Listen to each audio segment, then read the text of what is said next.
Hi everybody, welcome to another episode on my channel. I am the Canadian Finance Guy. Today we'll be doing a deep dive on one of the companies that I own in my portfolio. That company today is Google. It's going sorted by my total gains and losses. Google right now I am the most down on in my portfolio. I'm down about 9%.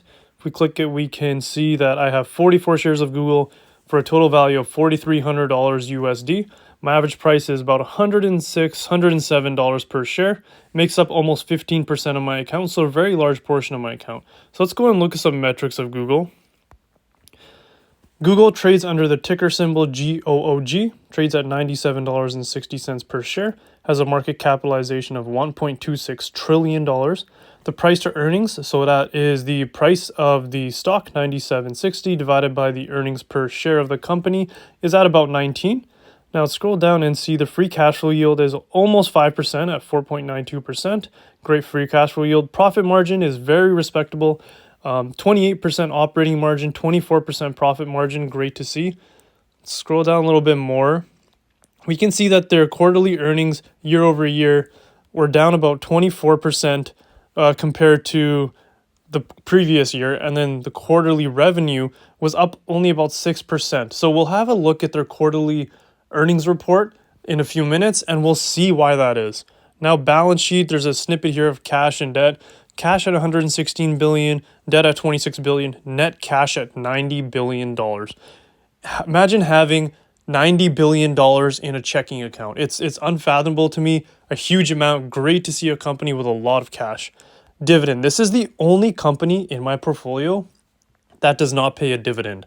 I usually have a rule where I will only buy companies if they pay a dividend as part of my investment strategy, but Google is the one company that I will make that exception to, and we'll see why in a minute. So let's scroll down and see their stock price year to date is down about 33%. That's expected with the high inflation rate. You know, it looks like some of their expenses probably have gone up, and the high interest rates over the past couple of months, past 6 months, 10 months, interest rates have kept rising. So naturally, the valuations of companies will start to go down. Let's look at revenue. Revenue has increased at 17% per year over the past 10 years. Great to see. As we can see in the past couple years, it was even higher, 22% in 2 years, 5 years, 20%. This was the whole COVID, stay at home, tech boom that happened. And as a result, revenue is kind of, in my opinion, returning to a more normalized expected level. Let's go and look at their earnings before interest, tax, depreciation. So over the past 10 years, it has grown at almost 19% per year over the past 10 years. Great to see, but similar to revenue growth and even at a larger margin, I guess, you can see the decline happening in 2022, as it's hard to compare to the past 2020 and 2021 years where they had amazing growth due to everybody working from home. I would expect to see the same with the net income. Very similar with the net income. Super high in 2020, 2021, and has kind of trailed off now in 2022, but still growing over the past 10 years at 20% per year over the past 10 years. Amazing to see. Let's go and look at their cash. Like we said, cash is in green here. Debt is in red. Super great to see a lot of cash in any company that I like to invest to. Like I said, $90 billion in a single checking account is just very hard for me to imagine that amount of money, but great to see in a company that I'm invested in. Now let's go and look at what they're doing with that cash. If we go to shares outstanding, so they're decreasing their shares now. Before they're on a trend of increasing their share count. It's a little hard to see here, but we'll look at that when we look at their Q3 results. They're decreasing their share count now. They've started to. You can see it a little bit on the graph. They're decreasing it slowly quarter over quarter. And I believe that they're starting to come up with a program where they're going to put more of an emphasis on reducing the share count, thereby increasing our equity stake as shareholders. So now that we've seen some financial metrics, let's go and dive into the quarterly results that they just released. This was for the quarter ended September 30th, 2022. See if I can make that a little bit bigger. Let's scroll down. There we go. Okay. So for the quarter ended 2022, we can see that the revenues were 69 billion compared to 2021 for the same quarter, which were 65 billion. So that's a change in revenue over year of 6%.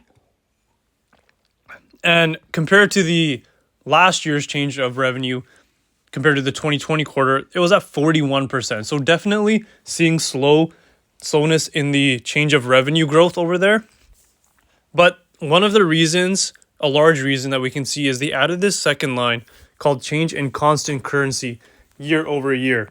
So when you take into effect that the US dollar has increased in value so much over this past year, it's gone up very significantly. So when Google looks at that and then they adjust for that, they can see on a constant currency basis, if the currency was, as it was in normally before this huge jump in currency, they actually went up 11% over the past year, which is very respectable. Sorry about that. So now let's go look at the operating income. The operating income, $17 billion. Amazing to see. It's 25% margins. But if we look at it compared to last year, they're 21 billion of operating income, and their operating margin was higher at 32%. So that's not something we like to see. We don't want to see a decrease in operating margin. And if we go down to their net income, we can see that their net income has dropped drastically from 18 billion, almost 19 billion for the same quarter last year, to 13.9 billion this year. So that's not something we like to see in a company we invest in. And with their revenue growing, but their operating or net income dropping, that tells me that they must have some significant expenses that they have had to incur in order to generate this revenue. So if we scroll down, we can see, okay, here they break down their revenues, traffic acquisition costs, and the number of employees. So let's look at their revenue. So Google Search, which is their main cash cow, their main revenue source, that was actually up for the year. It was up about 1.5 billion from 37.9 billion to 39.5 billion. So very nice growth there. YouTube ads. So YouTube ads, the revenue that brought in was 7.2 billion last year. This year, for the same quarter ended September 30th, 2022, it actually decreased to 7 billion. So that's not something that as investors we like to see. We want to keep seeing growth. It's still a very large number, $7 billion of revenue, but YouTube ads has decreased, which means that their customers are not spending as much on advertising online as they originally did in the prior years. People are maybe cutting back their marketing expenses, trying to save costs that way. So all of those macro environment things are going to affect Google, as Google is heavily invested into the advertising space, and that's where they generate the bulk of their revenue. Now we can see Google Network, it's about the same as the prior year. So Google advertising as a whole did increase by about $1.3 billion from the same quarter for the prior year, from 53 billion to 54.4 billion. But there has been a decrease in the YouTube side, which we as investors do not like to see. If we keep scrolling down, we can then see Google Cloud. So Google Cloud has increased significantly on a percentage basis, $6.8 billion of revenue compared to about $5 billion of revenue last year. That's awesome to see. Google Cloud, I believe, will be a great revenue growth driver, great driver for Google as a whole, as we've seen the cloud business pick up with Amazon, AWS being the market leader, Microsoft Azure following, and I believe Google can come out as a very strong third competitor in this market, and cloud margins on this cloud business are huge. So I believe that Google should focus a lot on the cloud and give it a couple of years, and it will be a very great business segment for them. So total revenues, 69 billion compared to 65 billion in the last year. So still up year over year. So great to see just some points in their revenue that we did not like as much in terms of growth, but overall the revenue did increase.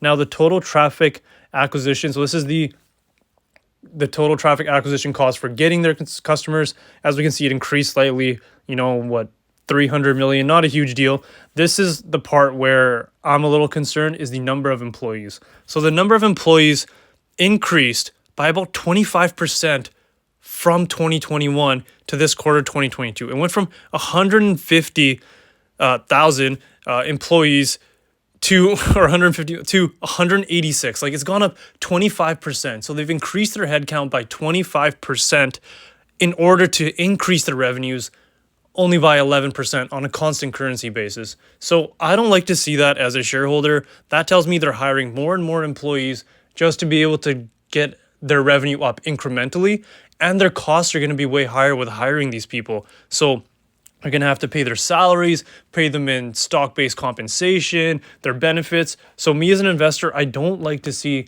headcount being risen by 25% in a single year if it's not increasing my revenue by a very drastic amount, or my operating income. That definitely is not something I want to see. So we scroll down, we can see they have their segmented operating results. This is a very good snippet, and I love how Google, huge company, they give this financial information in such a straightforward, simplified manner that you can read through the whole report literally within 10 minutes. So if you look at the operating income, Google services down from last year. So that's not something we like to see, from 23, almost 24 billion down to 19.7 billion. Google Cloud still very, unprofitable. Took a loss of 699 million, but over time, as they build their synergies, build out their system, Google Cloud, in my opinion, will be a very strong growth driver for Google. Other bets, that's things like Waymo and a couple other things they do with AI. They pour some money into there. I don't really like this. We'll speak more on that later. And we can see that they've had a loss in there as well. So their total income from operations is down. So they were down from 21 billion to 17 billion this year. So that right there represents about a 25 to 30% decrease in their operating income. And we saw that reflected in their stock price. So that definitely made an impact with investors. They saw that, they didn't like that, so they've discounted the share price accordingly. Now let's scroll down and look at if we can see what's actually affecting their operating income that much. So if we look down and look at their income statement, there we go. So if we look at their income statement, we can see revenues, like we said, were great. They were up. The cost and expenses, this is what I'm concerned about. So cost of revenues jumped up huge from 27 billion to 31 billion. Research and development, they're pouring more money into research and development. This was most likely related to their other bets. Sales and marketing, they were up incrementally. Well, not incrementally. I would say they were up pretty significantly percentage-wise, from 5.5 billion to almost 7 billion. General administrative has stayed relatively the same. So as we can see, their expenses increased by a significant clip. They went from, 44 billion last year to 51 billion. So a very high increase. And I think a lot of that has to do with their hiring of new employees and the amount they're pouring into these other bets and research and development. And if we look at their net income, again, from 18, almost 19 billion last year to 13.9, 14 billion this year, a very big decrease there. And we can see that reflected in their earnings per share at the bottom. So their earnings per share, their weighted earnings per share, or their diluted earnings per share, they've decreased from 1.42 earnings per share to 1.07. So that's definitely not something we like to see. We would like to see our earnings per share, so our earnings per our equity value of the company that we've paid, to increase over time. Now let's go and look at the balance sheet, because their balance sheet is still super strong. Here we can see current assets, their cash, 21, almost $22 billion, marketable securities. So these are securities that they have bought with very short terms, usually less than a year, that they can easily sell and convert to cash. And so they consider them to be cash, or what they call cash equivalents. $116 billion of cash, like we saw, huge amount of cash. Very, very, very great to see. Accounts receivable, there are 34 billion, and we can see inventory, some other total current assets, that's $166 billion. You can look at their property, plant and equipment, and other things like that if you like, but super great to see. I'm really just focusing on the cash here. And if we scroll down and look at their liabilities, they have some accounts payable, accrued compensation and benefits, accrued other liabilities, and their debt, long-term debt, 14 billion, almost $15 billion. Not a huge amount of liabilities here. If you look at it, their total liabilities are $104 billion. With their amount of cash, they could pay all that off right now if they wanted. So nothing big at all. Liabilities here are not a problem. Strong balance sheet. Love to see that for a company of this caliber. Now let's go and look at what we were talking about. We were talking about the increase in headcount and some of these problems that I see with their revenue. And one of their largest shareholders actually just wrote them a letter, kind of bringing these problems to their light and asking for the CEO of the company to do something about it. So let's open that up. So TCI Fund Management Limited, they are a significant shareholder of of Alphabet since 2017. So they've had these shares since 2017. They are very strong, very bullish on Alphabet or Google, and they have shares valued at more than $6 billion. So a very significant shareholder here. Here we can see they're writing to Sundar Pichai, who is the CEO of Alphabet, Google. So they're writing to express their views that the cost base of Alphabet is too high and management needs to take aggressive action. So like I said before here, they're alluding to the fact that the company has too many employees and the cost per employee is too high. So they want their Google to try to take a control on their costs. The costs are getting way out of hand, as we saw. The revenue is still growing, but the costs are getting too high, which will then decrease our net income and our earnings before interest, depreciation, and amortization. So they state that management should publicly disclose an earnings before interest tax margin target, and then significantly reduce their losses in other bets and increase share buybacks. I 100% agree with this. These other bets that they have money pouring into, they're kind of like shooting darts at a dartboard. Like one might stick, one might not.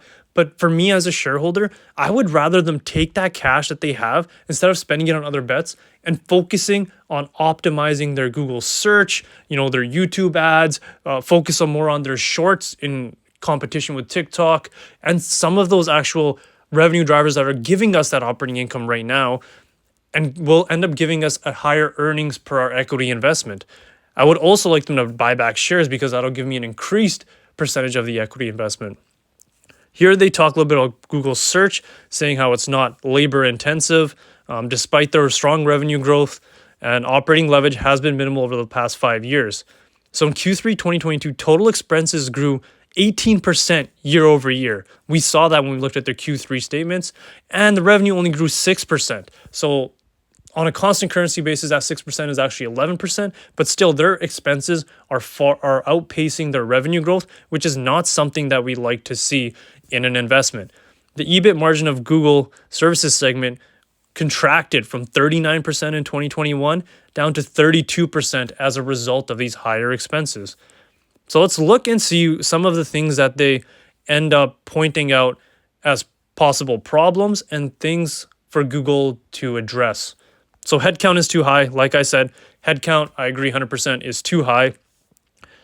They've had conversations with former executives of Alphabet saying that it could be operated more effectively with fewer employees. They believe that they can have fewer and fewer employees and they can reach those synergies with that fewer amount of employees and still generate growing revenue. We scroll down.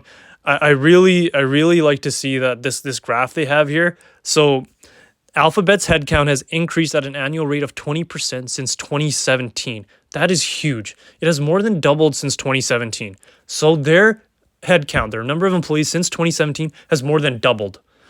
The growth is excessive, both in relation to historic headcount and what the business requires. I 100% agree with that. I don't want to see these number of employees increasing this much, especially if the revenue and the operating income isn't increasing by a similar or higher rate. They point to the compensation of the employees being far too high. Alphabet pays some of the highest salaries in Silicon Valley. The median compensation totaled $295,000 in 2021. That is astonishing to me.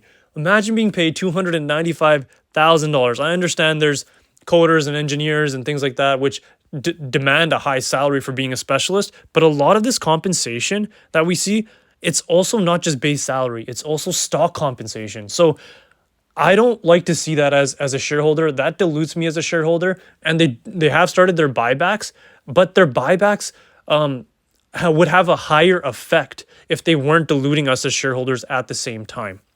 I'll let you can go and look at their quarterly results, look at the amount of the buybacks they've been doing. They are huge, but the amount of buybacks are also still being diluted a little by the amount of shares that Google is still issuing.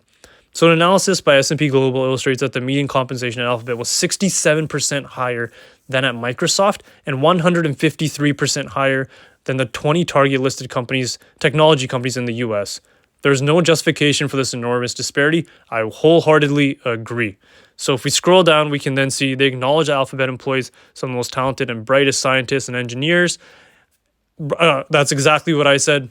I understand some of these people need to be paid very well, but many employees are performing general sales, marketing, administrative jobs who should be compensated in line with other technology companies. That's true. If they're performing, general sales, marketing, or admin jobs, they shouldn't be paid as if they were similar part as an engineer. They shouldn't be paid that high of a salary. Here they have a graphic on the top 20 median being that they're paying $117,000 per year, Microsoft at $176,000, Google 67% higher. They're paying them at $295,000. So definitely not something we want to see as shareholders. Alphabet, I believe, needs to address this problem.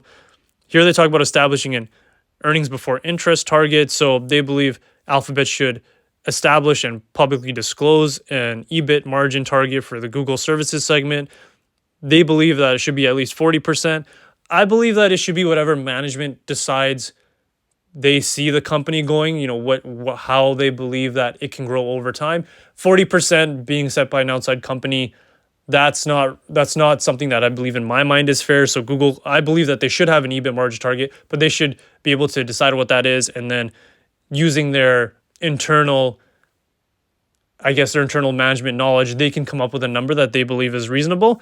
So definitely I encourage you to read this. They're saying that the EBIT margin target was 39%, therefore 40% should be easily achievable through cost cutting and leverage. Again, I'm not 100% sure on that. I would have to do some more research on that and see if, in my opinion, that would be attainable. But I believe that 39% before from 2021 might be on the little bit of a high end. Just doing from my initial research, I believe that it could have been at 35%. So scroll down and see the reduce their losses in other bets. 100% agree with this point. They should reduce their losses in other bets. Other bets have only generated $3 billion of cumulative revenues, but incurred a massive $20 billion of cumulative operating losses. Alphabet's investments in other bets have been unsuccessful. Alphabet should reduce annual operating costs in other bets, which they expect to amount to $6 billion this year, by at least 50%.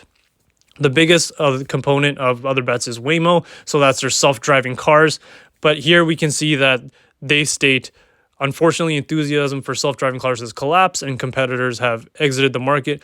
Even Ford and Volkswagen recently decided to shut down their self-driving car ventures, saying, we've looked at this in every way you can, and we just see profitability a long way out. 100% agree with that.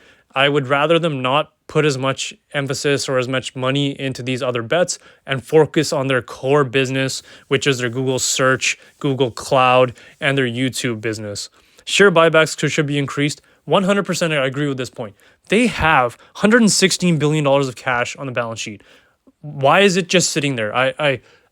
They should either introduce a dividend policy, which would appeal to a larger group of investors who like dividends, and that would increase purchases into the stock, and that would reward us as shareholders, which I would like to see, or increase their share buybacks as they point out here. So they welcome Alphabet's increased share repurchases, which are now at a run rate of 60 billion per year. So super great to see 60 billion a year run rate of buying back shares. But they believe that Alphabet still has over 116 billion of cash on the balance sheet, which we saw, and their large cash balance is serving neither shareholders nor the company. Alphabet's ability to purchase large-scale M&A is very limited because of the regulatory environment. 100% agree. There's a lot of regulatory scrutiny here with Alphabet and Google, so they cannot expand that much more there through M&A, as it might be some regulatory violations and it might be seen in some other negative connotations. So Alphabet should follow Apple's capital allocation strategy and become cash neutral over time through increased share purchases. 100% agree. Apple buys back a bunch of shares every year. I believe that this cash from Google should be used to buy back shares or issue a dividend, which Apple also does. Alphabet's share price is down 34% year to date, which we saw, and the stock is currently trading only 16 times 2023 earnings per share. This based on their estimates, adjusted for losses in cloud, other bets, and net cash. The stock is very cheap. I 100% agree. That's why I bought into it, and I'll continue to average down if I need be.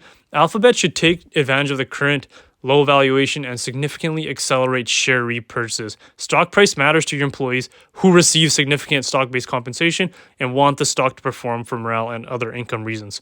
100% agree with this. I think this letter hit a lot of points on the head that I was thinking about, when I started looking at the Q3 results and their financial metrics. They said it in a very concise way, which I think hit every nail on the head. So I encourage you to have a look at Google, read TCI Fund Management's letter, dive into their quarterly results, look at their financial metrics, and see if this company resonates with you and if you would like to invest in it or learn more about it. Like I said, my passion on this channel is just to get everybody excited, learning about investing, and develop a long-term goal for yourself in terms of investing. And maybe Google is one of these companies you want to add to your portfolio, maybe not. Like I said, they don't pay a dividend. They only appeal to a certain number of investors by not paying a dividend. But I encourage you to check out all this information I presented to you, and just have fun with it. It's great to read these reports. And like I said, I've added it to my portfolio. It's 15%. I'm very bullish on Google, and I believe that they can fix these problems over the long term. Please don't take my advice. I'm not a financial advisor. My media is here only for entertainment purposes, and I'm not responsible for any losses you incur as a result of you investing. But with that said, I hope you enjoyed the video. Thank you, and have a great day.